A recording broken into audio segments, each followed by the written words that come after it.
Meet Ali Bennett, a friend of mine, a young Muslim born and raised in Sydney, Australia, who has lived quite a successful life. However, it was only recently that his life took a dramatic turn. This is Ali's story. Where are you at now with your life? What's happened to you? At this point in my life, wallah, I've been gifted, alhamdulillah, by Allah, with cancer throughout my body, and I've changed my whole life to sort of helping people. Why do you call it a gift, Ali? And alhamdulillah, it's a gift because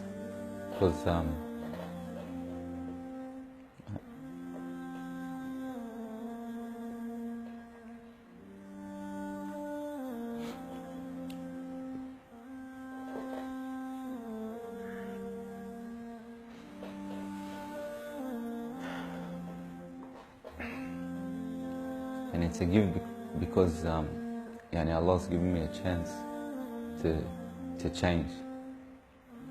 What has having cancer, what has it opened your eyes to?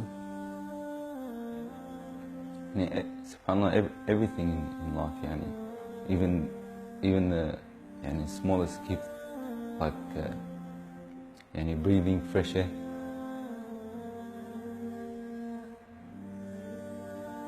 Do you feel like you used to take that for granted before?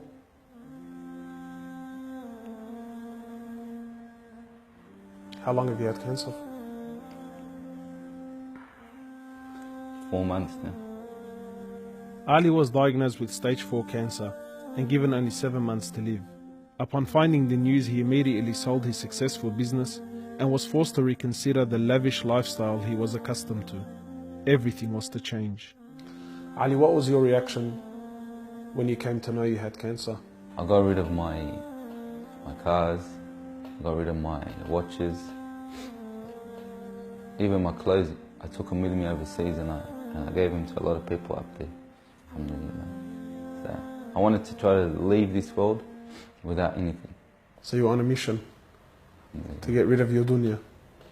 It wasn't until Ali invited us into his room that we truly understood the luxurious lifestyle that he was living and the extent of the sacrifice that he was making. What's all this, Ali? Talk to me, explain this. It's a bracelet, costs about 60,000. $60,000. Yeah. What do you have in these boxes, Ali? They're all my shoes, alhamdulillah. Louis Vuitton? All Louis Vuitton. How much is something like this worth, Ali? They're probably about 1,300. How much you pay for that, Ali? About 700. Pounds. For a pair of thongs, yeah. So what's happening with the sunglasses here, Ali? I just like collecting different sunglasses. Yeah? I've got rid of a lot of them. I gave them to a couple of brothers in Africa, alhamdulillah. So you're telling me there's a kid in Africa that's walking around with Louis Vuittons and... Can I try one of these hats on? I've only mentioned them in my talks like 100 times. You can try the red one on. It's limited edition one. Barakallah. What do you reckon else? Sheikh Gucci. Ali's interest in the dunya has left him abruptly and no longer holds a place in his heart. So Ali, what do you feel now like when you look at this? And driving something like this doesn't really cross my mind anymore. It's not something I would want to do no more. After someone tells you, or you find out that you're sick, or you haven't got much time in this life, wallah, this is the last thing you would want to chase. And this is how we should be living our life every day. Car like this, people would love to be in it, people would love to own, people would love to drive it. Wallah, they're going for the wrong goals. And you realize that when you get sick, when someone tells you you haven't got long to live, you realize all this stuff does not benefit us in any way. So what's the value of this in your heart now?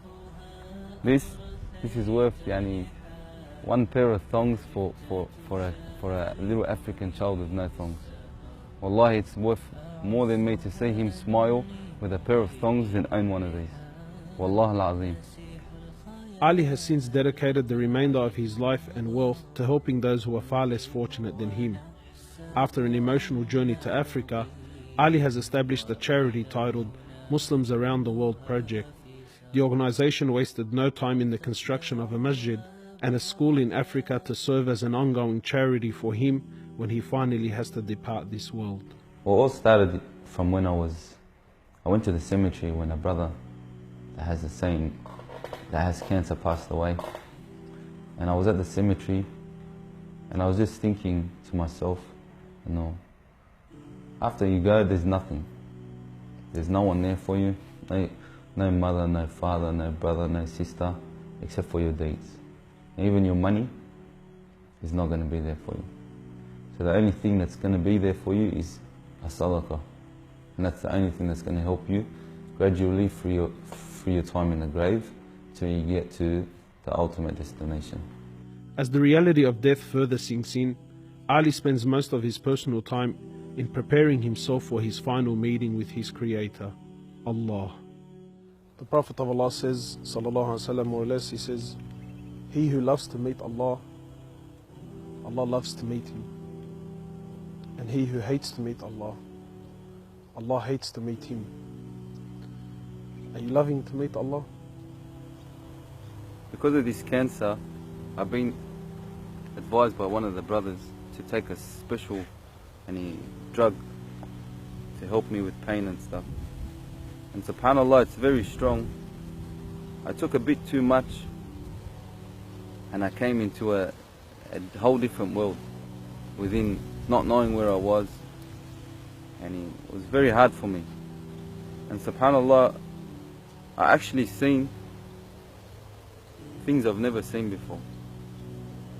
And my family were there all standing around me, and I was pointing up and I was saying, Ya Allah, take me. And it was that beautiful what I was seeing, I just wanted to go. And the next day, subhanAllah, I woke up and I was upset that Allah didn't take me.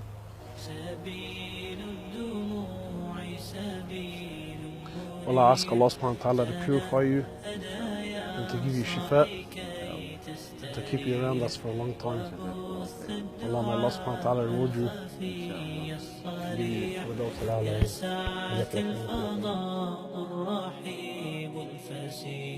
سبيل الدموع سبيل مريح تنهدى يا صاحي كي